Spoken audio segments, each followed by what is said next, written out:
एक बार एक जवान लड़का अपने चेहरे पर एक उलझन भरे भाव के साथ बौद्ध भिक्षु के पास पहुंचा। वह एक पल के लिए झिझका, फिर बोलने का साहस जुटाया और भिक्षु से बोला कि मेरे मन में इतने अशुद्ध विचार क्यों हैं? बौद्ध भिक्षु ने अपनी शांत मुस्कान के साथ युवा लड़के की ओर दया भरी आंखों से देखा। उन्होंने उसे अपने पास बोधि वृक्ष की छाया में बैठने का इशारा किया और कहा, विचार आकाश में बादलों की तरह हैं। वे आते हैं और चले जाते हैं, लेकिन वे परिभाषित नहीं करते कि हम वास्तव में कौन हैं।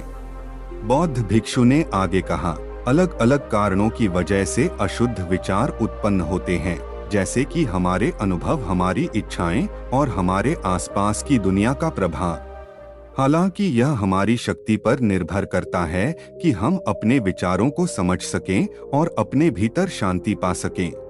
युवा लड़के ने बौद्ध भिक्षु से पूछा, लेकिन मैं इन अशुद्ध विचारों को कैसे समझ सकता हूँ और उन पर काबू पा सकता हूँ? भिक्षु धीरे से मुस्कुराए और एक कहानी सुनाने लगे। एक बार पहाड़ों के बीच बसा एक गांव था। गांव में रहने वाले अपनी दैनिक जरूरतों के लिए एक शुद्ध नदी पर निर्भर थे, जो उनके गांव से होकर बहती थी। एक दिन ग्रामीणों ने देखा कि नदी गंदी हो गई थी और अशुद्धियों से भर गई थी। वे चिंतित थे और उन्होंने एक बुद्धिमान ऋषि का मार्गदर्शन मांगा। ऋषि ने उनकी चिंताओं को ध्यान से सुना और उन्हें अशुद्धियों के कारण का पता लगाने की सलाह दी। ग्रामीणों ने उनकी सलाह का पालन किया और पता चला कि ऊपर की ओर एक कारखाना था, जो नदी को अपने कचरे से प्रदूषित कर रहा था। ग्रामीणों ने फैसला किया कि वह नदी को उसके स्रोत से साफ करेंगे, जहां से कारखाना नदी को प्रदूषित कर रहा था। इसी तरह हमें अपने अशुद्ध विचारों के स्रोत को पहचानना चाहिए। अक्सर यह विचार हमारे अपने अनुभवों और उन प्रभावों से उत्पन्न होते हैं। यह आवश्यक है कि जो कार्य हम अपनी पूरी दिनचर्या में करते हैं और जिन दोस्तों का हम साथ रखते हैं, उसके प्रति सतर्क रहें। बौद्ध भिक्षु ने आगे कहा कि जिस तरह ग्रामीणों ने अपनी नदी को शुद्ध करने के लिए मिलकर काम किया, हमें सकारात्मक आदतों और विचारों को विकसित करना चाहिए और यह सब आत्म जागरूकता और आत्मानुशासन से शुरू होता है। माइंडफुलनेस और ध्यान का अभ्यास हमें अपने विचारों को समझने में मदद कर सकता है। उनकी उपस्थिति को स्वीकार करके और उनके कारण को समझकर हम धीरे धीरे खुद को उनसे अलग कर सकते हैं। यह महत्वपूर्ण है कि इन विचारों का विरोध न करें, बल्कि उन्हें करुणा के साथ स्वीकार करें।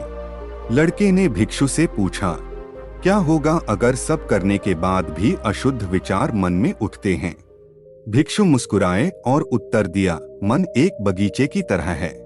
जैसे एक माली पौधों की देखभाल करता है, वैसे ही हमें अपने विचारों पर ध्यान देना चाहिए। यदि कोई पौधा खराब हो जाए तो माली निराश नहीं होता, बल्कि धैर्यपूर्वक उसे हटा देता है। माली पौधों का पालन पोषण करता है और एक सुंदर बगीचा बनाता है। इसी तरह जब अशुद्ध विचार उत्पन्न होते हैं तो हमें निराश नहीं होना चाहिए। इसके बजाय उन्हें शुद्ध विचारों से बदल देना चाहिए। अपने मन को सकारात्मक प्रतिज्ञान, कृतज्ञता और दया के कार्यों से भरना चाहिए। उन गतिविधियों को अपने जीवन में उतारें जो खुशी और शांति लाती हैं। युवा लड़के ने महसूस किया कि अब उसके पास अपने मन को बदलने की शक्ति है। उसने भिक्षु का धन्यवाद किया और कहा, अब मैं समझ गया कि यह मेरे ऊपर है कि मैं अपने विचारों का पालन करूं और अपने भीतर पवित्रता का एक बगीचा बनाऊं। बौद्ध भिक्षु ने कहा, तुमने पाठ का सार समझ लिया है। याद रखो, शुद्ध मन की यात्रा के लिए धैर्य, आत्मप्रेम और दृढ़ता की आवश्यकता होती है। अभ्यास करने से आप अशुद्ध विचारों से मुक्त मन की खेती कर सकते हैं। जिस तरह प्रदूषकों को हटा देने पर एक नदी साफ हो जाती है, उसी तरह जब आप नकारात्मक प्रभावों को छोड़ देते हैं और इसे सकारात्मकता से पोषित करते हैं, तो आपका दिमाग स्पष्टता पा सकता है। आंतरिक शुद्धता का मार्ग चुनौतियों से भरा है। आंतरिक शुद्धता पाने के लिए निरंतर प्रयास और स्वयं की गहरी समझ की आवश्यकता होती है। आंतरिक शुद्धता पाने के लिए आप बुद्धिमान गुरुओं, आध्यात्मिक शिक्षाएं जो आपके दिल से गूंजती हैं और समान विचारधारा वाले मित्रों के समर्थन की तलाश करें। युवा लड़के ने मार्गदर्शन के लिए भिक्षु का आभार व्यक्त किया।